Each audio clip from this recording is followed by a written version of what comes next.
Happy Tuesday, everyone! So, I'm back.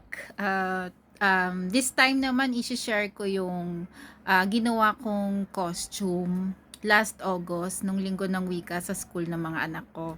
Napansin ko kasi ang dami nagkaroon ng interest dun sa paggawa ko ng costume nung anak naming bunso, dun sa gingerbread.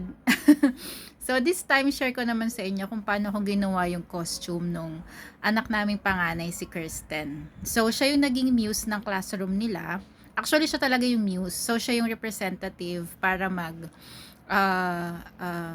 magsuot ng costume at i-fashion show daw. At competition siya between different sections ng grade level nila. So, yon papakita ko sa inyo kung paano ko ginawa. At yung costume na to is nanalo as third place at least, di ba? Medyo konti lang naman yung ginastos ko dito, ginastos namin together with the yung mga classmate niya. So, ayun. Okay, so mga nabili kong material. So, ito, uh, flowers made to sa yung dried na balat ng nyug. So, meron akong, ito pack na to, tig-anim to. Meron akong yellow, blue, and red para yan sa color ng flag. So, yung isang pack nito medyo mahal to parang nasa 150 ang isang pack. So, yan yung nilagay ko sa blouse niya. And then, meron ako nitong anahaw. May maliit at saka may malaki. So, itong maliit, ito is talagang binili ko para sa ulo niya. And then, itong malaki is para sa dagdag dun sa palda niya na design. So, ito na ang ginawa ng mga bata. Pinakulayan ko ng yellow para magbigay ng dagdag na color doon sa palda, sa banig na palda. So, ang ginawa ko, dahil maliit yung bewang niya, mahirap siya na itahi directly dun sa palda. So, ang naisip ko is, lagyan siya ng belt. Dahil maliit yung bewang ni Kitten, maliit din siyang bata kasi.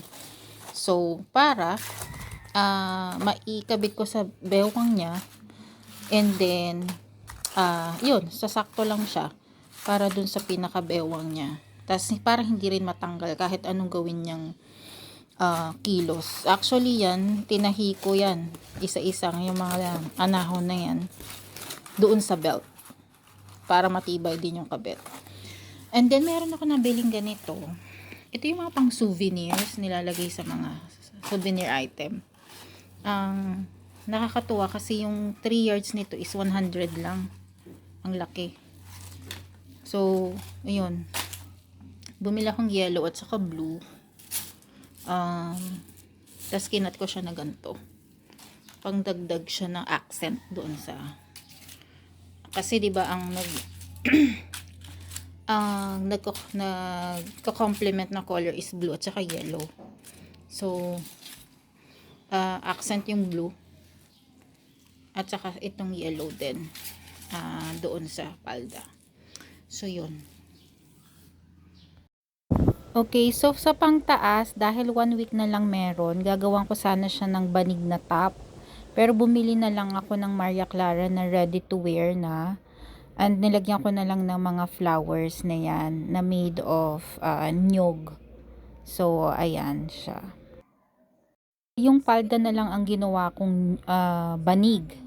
So, ayan yung likod ng palda. Dahil ang banig nga is madali siyang matastas, di ba? So, ang ginawa ko, yan. Meron akong naitabi na ganito. Ako kasi ang ugali ko pag may nakita akong something na mga tira from dating projects or mga kunyari, may nabili ako na regalo, tas yung pinangbalot ko, yung ribbon nun, ganun, tinatabi ko siya kasi alam ko magagamit ko siya sa mga project ng anak ko. So, ayan, may naitabi ako na to, galing din to sa old project pa ng anak ko, nung elementary pa siya. So, yan, nagamit ko siya, nailabas ko siya ngayon.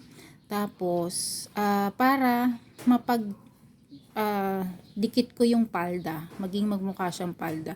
Yan ang ginawa ko. So, ginawa ko siyang ribbon para magdikit. So, kung mapapansin ninyo, gusto ko malinis yung pagkakagawa. So, naghanap din ako ng mga retaso. Dinikit ko siya dito para lang hindi makita yung mga gupit-gupit nitong ito, mga excess na to, kasi kapag to naka expose, maano siya, ayan oh, magkakaganyan siya oh. So, tinago ko siya sa pamamagitan niyang tela, tapos dinikit ko siya ng rugby. Madaming rugby ginawa ko dyan para dikit na dikit talaga. So, ayan. Yung mga bata na yung nagdrawing niyan, mga classmate na niya, pinagtulong-tulungan nila, nakakatuwa nga. So, yan yung likod niya. Ayan yung mga bata nung pinagtulong-tulungan na nilang mag-drawing dun sa palda na banig. At yan na nga ang kinalabasan. Ayan, anong masasabi nyo? Comment na lang.